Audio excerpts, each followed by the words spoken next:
विद्यार्थियों, आज के इस वीडियो लेक्चर में हम फिजिक्स कक्षा 12वीं चैप्टर नंबर 1 पढ़ने वाले हैं।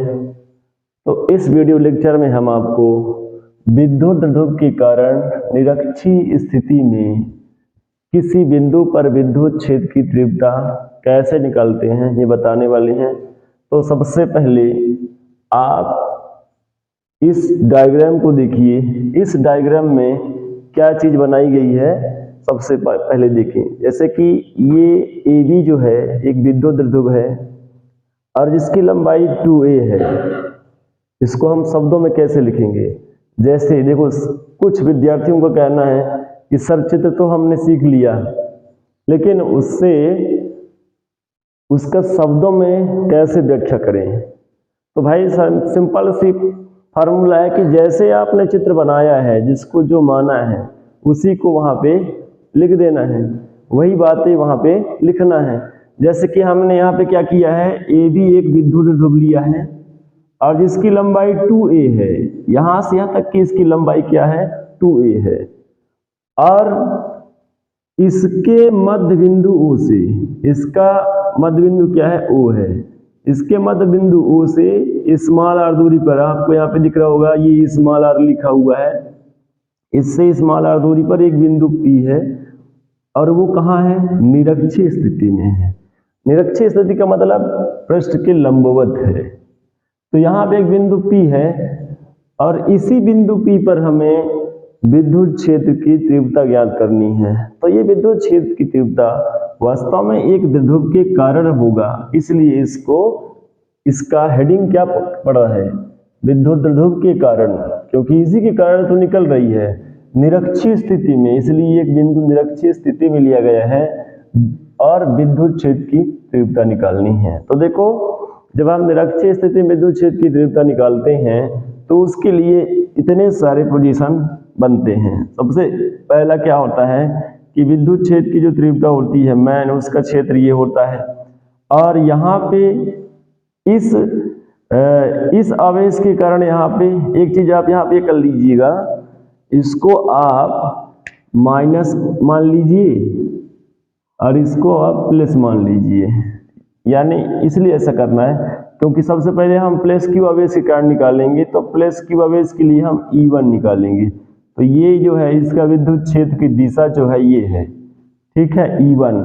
और जब हम इसके द्वारा निकालेंगे तो इसकी दिशा इधर की ओर होगी, अपोजिट, क्योंकि आवेश क्या है, ऋण वाला है, ऋण आवेश है। तो इसकी दिशा क्या होगी, विपरीत होगी, उधर न होके इधर होगी, ठीक।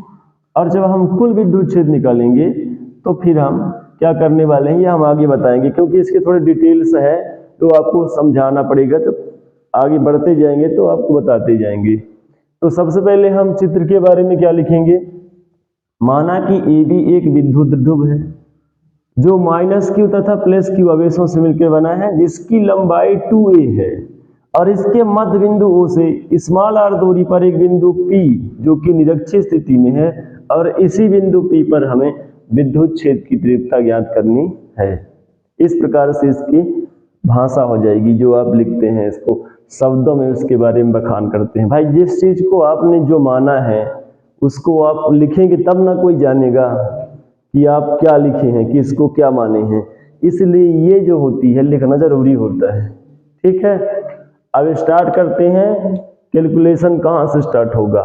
तो इसके पहले वाले जो वीडियो लेक्चर था उसमें आपने सीखा है कि किस प्रकार से विद्युत ध्रुव के कारण अक्षीय स्थिति में किसी बिंदु पर विद्युत क्षेत्र की तीव्रता ज्ञात करते हैं। और उसमें आपने सबसे पहले यही सब चित्र बनाया है, उसकी भाषा लिखा है और फिर आपने स्टार्ट किया है तो प्लस क्यू आवेश के कारण बिंदु P पर विद्युत क्षेत्र, तो वहीं से स्टार्ट होगा। तो ये जो भाषा लिखने के बाद, चित्र के बारे में लिखने के बाद स्टार्ट कहाँ से होगा, तो प्लस क्यू आवेश के कारण स्टार्ट कहाँ से होगा, तो प्लस क्यू आवेश के कारण, आवेश के जो प्लस क्यू आवेश है यहाँ पे है और बिंदु P यहाँ पे है, तो इस आवेश के कारण इस बिंदु पर जो विद्युत क्षेत्र होगा, तो विद्युत क्षेत्र के लिए इसमें क्या है, E1 E1, उसको क्या मानेंगे हम, E1 माना है। तो E1 बराबर क्या हो जाएगा, E1 बराबर हो जाएगा आपका 1/4πε0 इंटू Q अपान, और इसकी यहां से लेके यहां तक की दूरी क्या है, BP स्क्वायर। अगर आपको इसमें दिक्कत वाली बात हो या अगर आपको यहाँ पे दिक्कत हो रही हो तो ये जरूरी नहीं है कि इसको A ही मानो, इसको यहाँ पे आप B लिख दो और यहाँ पे इसको A लिख दो, तो जैसे उसमें था वैसे इसका भी हो जाएगा, तो यहाँ पे हो जाएगा AP स्क्वायर। ठीक है, तो इसमें आपको क्या होगा, धोखा नहीं होगा। आप लोग कहेंगे कि सर जो उसमें AP स्क्वायर आया था और इसमें BP स्क्वायर आ गया पहले, तो वो हम जैसे मानेंगे वैसे हुए, उस पर डिपेंड करता है। ठीक, अब इसको हम क्या कर लेंगे, इस बार इसको हम क्या मान लेंगे, पहला, ठीक है, फर्स्ट इक्वेशन, पहला समीकरण। ठीक है, पर विद्युत क्षेत्र माइनस की आवेश के कारण निकालेंगे, तो और कुछ भी चेंज नहीं होने वाला है, सिर्फ यहां से लेकर यहां तक की जो डिस्टेंस है, जो दूरी है, वही बस चेंज होगा, बाकी तो सब वही रहेगा। तो आपको यहाँ क्या आ जाएगा, E2 बराबर 1/4πε0 इंटू Q अपान BP स्क्वायर। ठीक है, और इसको हम मान लेंगे इक्वेशन सेकेंड। हम ऐसा क्यों कर रहे हैं ये आपको बाद में समझ में आएगा। ठीक है, अब इतना करने के बाद यहाँ पे ध्यान से देखिए कि जब हम आप ज्यामिति पढ़े होंगे, ठीक है, अब ये क्या है, एक रेखा है और ये इसका मध्य बिंदु है, और मध्य बिंदु से सीधे एक ऊपर उसके लंबवत एक बिंदु ले लेंगे, तो यहां से यहां तक की जो दूरी होगी और यहां से यहां तक की जो दूरी होगी वो बराबर होगी। तो ये वाला और ये वाला दूरी क्या होगी, बराबर होगी। ठीक है, इसी बात को हम यहाँ पे लिखेंगे ज्यामिति से। ठीक है, ज्यामिति से AP बराबर BP। ठीक है, क्यों होगा, क्योंकि किसी भी रेखा के मध्य बिंदु से, ठीक है, यानी यहाँ पे कोई बिंदु हो और किसी रेखा के मध्य बिंदु से उस बिंदु को हम लंबवत जो हो उसको मिला देंगे, तो ये वाली भुजा और ये वाली भुजा बराबर होगी, और वही स्थिति यहाँ पे बन रही है। ठीक है, क्योंकि ये जो बिंदु है इसके लंबवत है और इस बिंदु को हम इसके मध्य में लिए हैं ना, पहले से ही मध्य में लिए हैं, तो इसको जब हम इस बिंदु से मिलाएंगे तो ये वाली भुजा इस वाली भुजा के बराबर होगा। ठीक है, गारंटी है, आपको यकीन नहीं होगा तो आप स्केल से माप लेना। ठीक है, तो अब क्या करते हैं, यहां पे लिखेंगे ज्यामिति से, ज्यामिति, क्या ये वाली मान और ये वाली मान दोनों बराबर नहीं हो जाएगा, यही तो डिफरेंस है, बाकी तो सब पहले से बराबर है कि नहीं भाई। इसमें सिर्फ ये और ये अलग अलग था, अब ये भी बराबर हो गया एक दूसरे के। ठीक है, तो जब ये भी इसके बराबर हो जाएगा तो E1 और E2 ऑलरेडी बराबर हो जाएगी, E1 और E2 ऑलरेडी बराबर हो जाएगी, नहीं होगी। और ये दोनों जब भी आप फिजिक्स में पढ़े होंगे लंबवत बल अगुण वाला सवाल पढ़े हैं कक्षा 11वीं में, जब भी कोई दो लंबवत बल जो है एक दूसरे के लंबवत हो, एक दूसरे के लंबवत दिशा में कार्यरत करते हो, तो कुल बल अगुण कैसे निकाला जाता है, कुल बल अगुण कैसे निकाला जाता है, तो इस बात को यहाँ पे लिखना है। ठीक है, क्योंकि E1 तथा E2 क्या है, परिमाण में बराबर हैं, लंबवत कार्य कर रहे हैं ना, एक इधर तो एक इधर, ऐसे है कि नहीं है, एक दूसरे के लंबवत। तो बिंदु P पर विद्युत क्षेत्र की तीव्रता, तो बिंदु P बराबर क्या हो जाएगा, 2E1 cos theta, 2E1 cos theta. अब कहेंगे सर जी कि ये cos थीटा कहां से हो गया, तो देखो इसके दो घटक प्राप्त होते हैं। ठीक है, इसके दो घटक प्राप्त होते हैं। 3 में क्या प्राप्त किया, E बराबर 2E1 cos थीटा, लेकिन ये कहां से आ गया, ये तो डायरेक्ट आ गया। और यही बात आपको समझ में नहीं आया होगा। इसी बात को, इसको हमने यहाँ पे थोड़ा संक्षिप्त किया था, और उस बात को जब हम बताएंगे तो आप बिल्कुल समझ जाओगे। यहाँ पे जो E1 है उसके दो समकोणिक घटक प्राप्त होते हैं, एक E1 साइन थीटा और एक E1 कॉस थीटा। E1 जो है इसके दो समकोणिक घटक प्राप्त होते हैं, एक E1 साइन थीटा और एक E1 cos theta. E1 sine theta ऊर्ध्वाधर घटक है और E1 कॉस थीटा क्षैतिज घटक है। इस बात को यहाँ पे लिख सकते हैं, E1 के दो क्या है, क्षैतिज घटक है, और इसी से ये आया है। लेकिन अब ये कैसे आ गया, इसको मैं आगे इसलिए बता दिया, मैं आपको इसके बारे में डिटेल में समझाना चाहता था तो ये बात कहाँ से आ गया, क्योंकि इसके बाद ही ये आता है, लेकिन इसको संक्षिप्तीकरण किया गया है। ठीक है, इस बात को समझना है। जब आप लगाएंगे तो ये आएगा, लेकिन कैसे आएगा। तो अभी मैं आपको बताया कि जो E1 और E2 है वो बराबर बल है और लंबवत कार्यरत कर रहे हैं। ठीक है, तो उसके लिए सूत्र क्या होता है, जब भी दो बल बराबर बल लंबवत कार्य करते हो तो कुल बल कितना हो जाएगा हमारा, ये हो जाएगा E1, ठीक है, और एक हो जाएगा E2।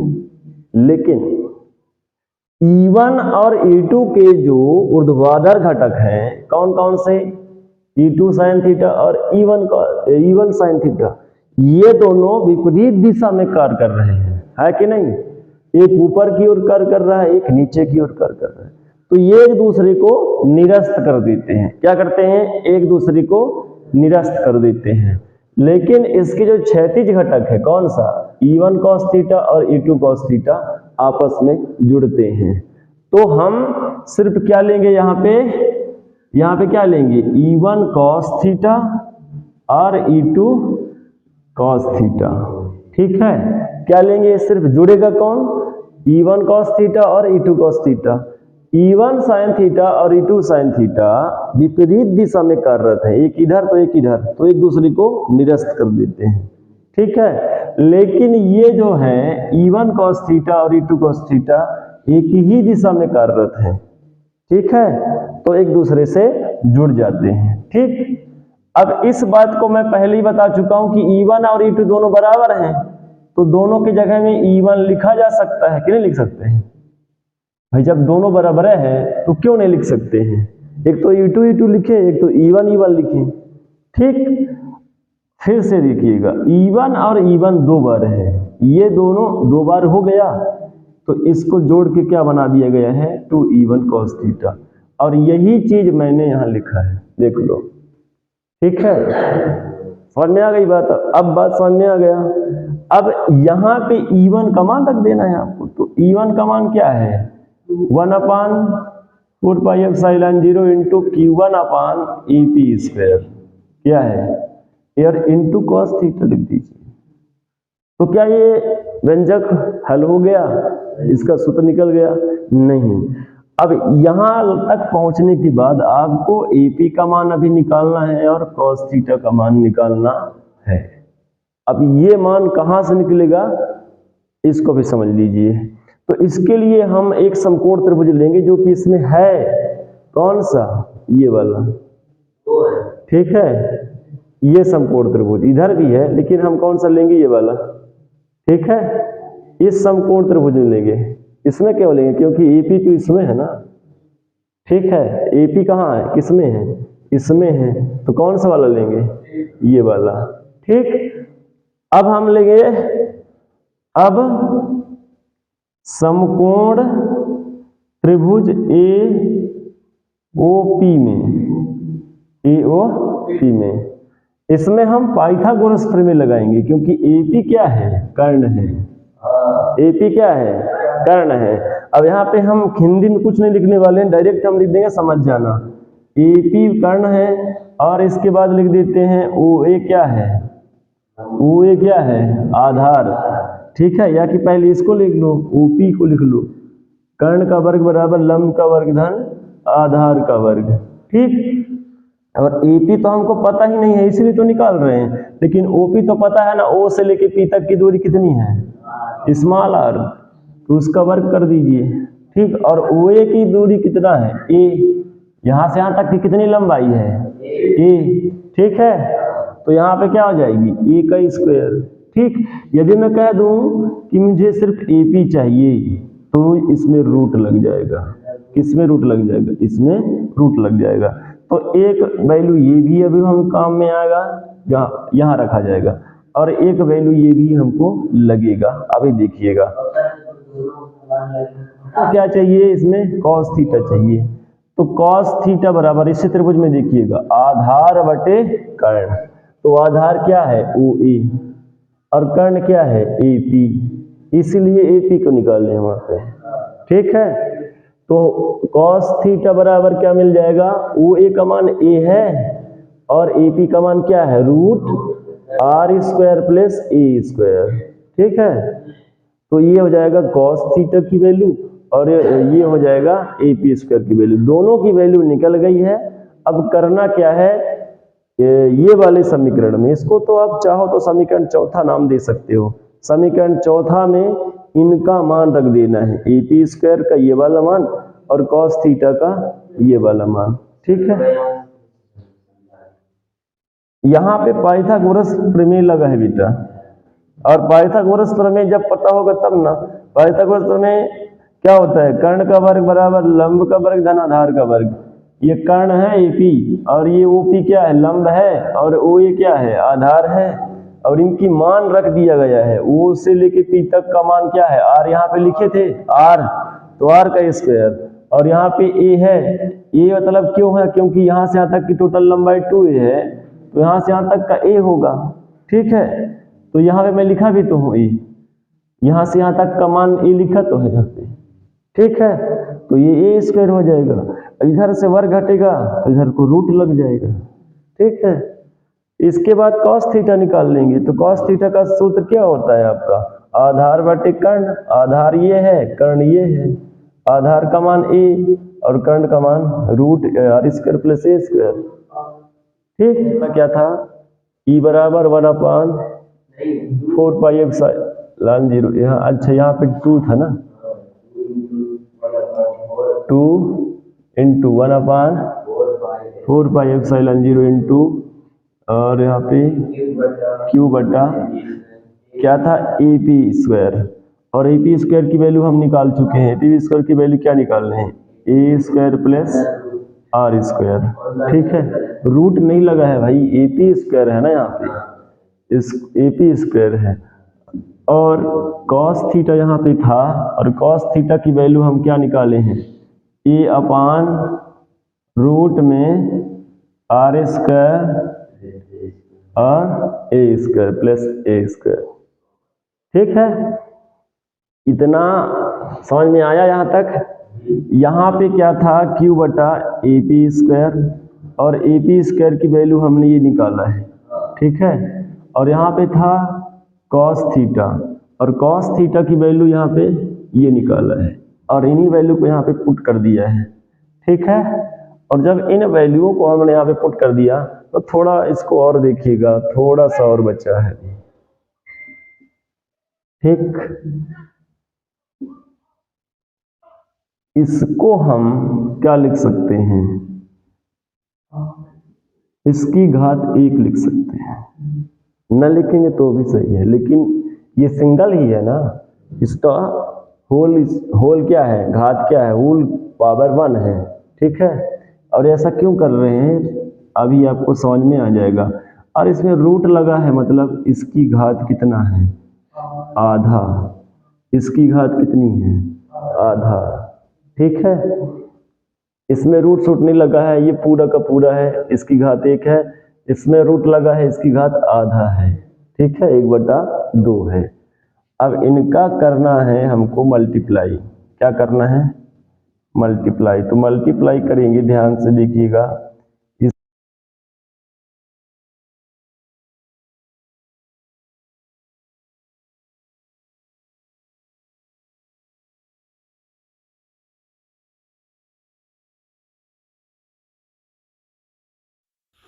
यहाँ पर हम क्यू ए का गुणा कर दिए हैं और यहाँ पे घात का 1 और घात का 1/2, ये दोनों मिलाकर के घात का 3/2, क्योंकि 1 और आधा को जोड़ेंगे तो क्या होगा 1.5, और 1.5 को भिन्न में 3/2 लिखते हैं। तो ध्यान से देखिएगा। अब अगले पद में हम क्या करते हैं कि इसका 2 का 2q के साथ गुणा कर देते हैं, तो हो जाएगा 1/4πε0 इंटू 2qa/r² प्लस a² का होल 3/2।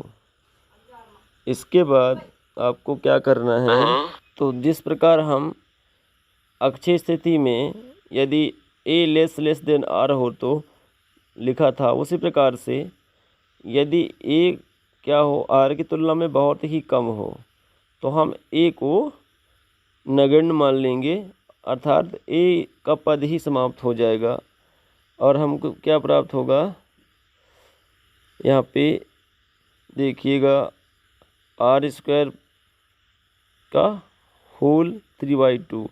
लेकिन इसके पहले आप समझ लीजिए कि जो यहाँ पे जो 2qa बन रहा है, तो 2qa को हम इसकी जो वैल्यू होती है, ये विद्युत द्विध्रुव गुण है, उसकी वैल्यू होती है p, और अगले पद में हम 2qa की जगह हमें p लिख देंगे और इसके बाद हम यहाँ पे लिख देंगे